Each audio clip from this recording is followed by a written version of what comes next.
Shalom everybody, hope you're doing well. Hope your week was great. Getting ready for Shabbat here. Parshat Mishpatim, I want to share with you guys a little thought. So in great contrast to last week's Torah portion, where the Torah was given, an incredible, beyond nature, beyond rationalism kind of way, with heavens open up and heaven and earth meet, and the nation of Israel standing in a revelation like no other people have or since experienced. So this week's Torah portion, Mishpatim, is talking about what Mishpatim means, laws, ordinances, right? The day-to-day actions that we should be following, the do's and the don'ts, the boundaries, the borders, all these different things. So from last week, heaven's opening up beyond this world kind of experience and moment to like the practicality of every single day, how to live, how to take that experience, how to take that spiritual moment, the greatest spiritual moment of all time, and bring it into our everyday actions every single day. That's what this Torah portion is about, Mishpatim, this long listing of many different mitzvot. And then at some point, towards the end of the Parsha, it says that Moshe was told by Hashem to go up the mountain, to go up Har Sinai. Right? And Moshe goes alone towards Hashem. The nation doesn't go with him. And then from that place, Moshe speaks to the nation. It says like this: Vayavo Moshe v'yisaper la'am. Right? And Moshe comes and he speaks to the nation. It called Devei Hashem. All the words of God, Moshe speaks, shares with the nation. V'et kol hamishpatim, and all the laws. V'ya'an kol ha'am kol echad. And the nation answers in one voice, one unified voice. V'yomru, and says, Kol ha'devarim asher dibar Hashem na'aseh. Everything that Hashem says, we're going to do. Now there's a machloket on this verse between Rashi and the Ramban as to when this took place. Rashi says that this took place before Matan Torah, and when they say Na'aseh, we will do, they're talking about all the mitzvot that they don't yet know about, right? Those we will do. The Ramban has his opinion and his explanation why this is happening after the receiving of the Torah. I don't want to get so much into the machloket, that disagreement, but I want to focus on one thing that the Kedushat Levi says. The Kedushat Levi says, and shares his support for Rashi's interpretation of the verse, that this takes place before Matan Torah. And he explains like this why. He says the word Vayisaper, right? Vayisaper is not a language of telling someone what to do, rather sharing with them something that, in this case, they already know. Right? It was before Matan Torah. So what is he sharing? What is it called Devei Hashem v'et kol mishpatim? Et kol mishpatim, right, all the laws, all the ordinances. Kedushat Levi is explaining that the verse means, again with the understanding of Rashi, that Hashem through Moshe is sharing with the the nation, these things that they knew about already. The 7 laws of Noah, of Noah, the 7 Noahide laws, and different mitzvot that they received along the way up until this point in their journey. Right? And there's many more mitzvot to come. So on a very practical level, they received already a handful, around 10 or so mitzvot. And Moshe is sharing with them those mitzvot again. Okay, very nice. But the Kedushat Levi says, but it's not only about that. It's not only about that. What Moshe is really speaking to the nation is the following. That he's saying, you've already received about 10 or 11 mitzvot up until this point in your journey. And I want to tell you what they've done to the world. How they've affected the world. Not only this physical world, but even the upper spiritual worlds. He basically says to them, you have no idea. You have no idea that when you do a mitzvah, when you've done the mitzvot that you've already received, what impact, what powerful and positive spiritual impact they've had on the world. And he's explaining to them the inner aspect and the inner meaning and the inner purpose of the mitzvot at all. And when the nation hears that, they're so blown away, they're so taken back, they're so impressed and they're so inspired. So what do they say? Everything Hashem says we're going to do, na'aseh. Everything.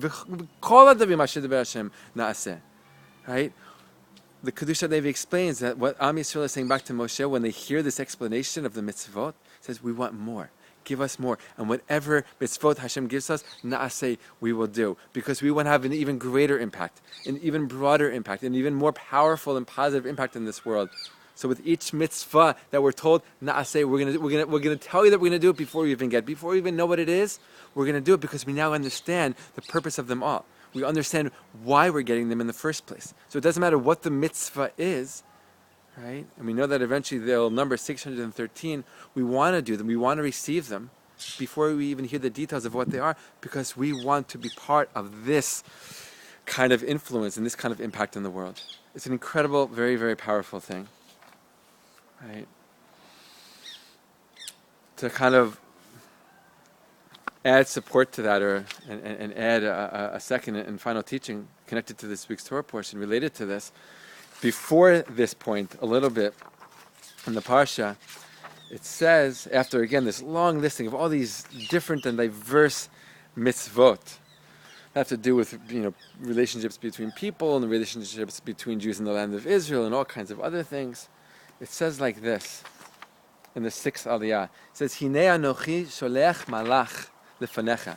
I am sending, behold, I am sending before you an angel, a malach, lishmecha b'derech, to protect you on the way, v'yacha el makom asher hachinoti, and to bring you to the place that I prepared.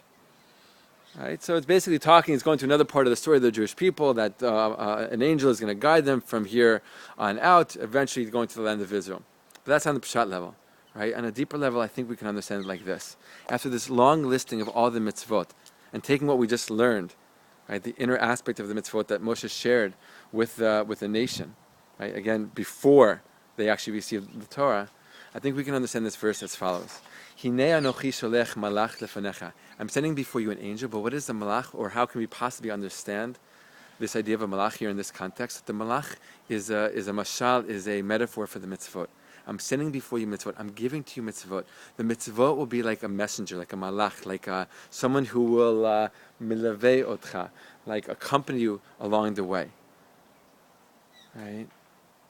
Guiding us, b'derech, l'shmecha b'derech, guiding us and protecting us on the way through this crazy physical world that we live in, right? Ups and downs and all arounds and temptations and confusion, and things don't appear the way they really are.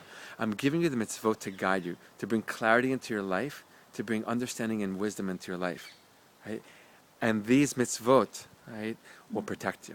They'll protect you in this world. They will guide you. They will be a guiding light for you in this world that sometimes gets dark. And eventually, as the end of the verse says, and I will bring you to the place that I have prepared.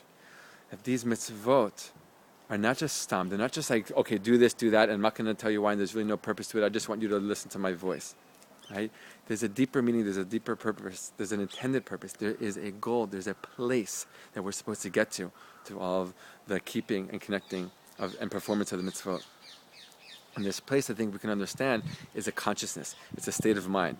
While in the verses, talking the physical places, the land of Israel, I think we can understand even the land of Israel is the state of mind. Right? The Baal Shem Tov says, wherever a person is in the world, they can make that place, the bechina, the aspect, the feel of Eretz Yisrael, of the land of Israel. It's a consciousness. Again, it's a state of mind. And through the doing of the mitzvot in this world, right, we're bringing light into this world through our physical actions. We're tying together, we're bringing closer heaven and earth. Just like in the day that the Jews stood at Mount Sinai and received the entire Torah. We received the Torah. Right? And through this, you'll be guided in this world. Through this, you'll be protected in this world. And again, you will reach the goal of this world, which is a state of mind, a consciousness, that what I'm doing in this world should be focused and dedicated to the improvement of the world, to the fixing of the world, to the bettering of this world. Right, so tying all these different things together, we see that after last week's Torah portion, receiving the Torah, in this week's Torah portion, in these couple of verses, we're understanding more the essence of the mitzvot, the essence of the details of the Torah, what it's all about, what it's supposed to bring us to as individuals, and what it's supposed to bring the world to. Right? B'ezrat Hashem, we should have eyes to view the mitzvot as such, and every single day wake up with joy and understanding as to what we are doing and what we can be doing in the world, making this world a better place in our own individual ways, one day, one step at a time, sending love and blessing from the land of Israel. Shabbat Shalom, Shabbat Shalom.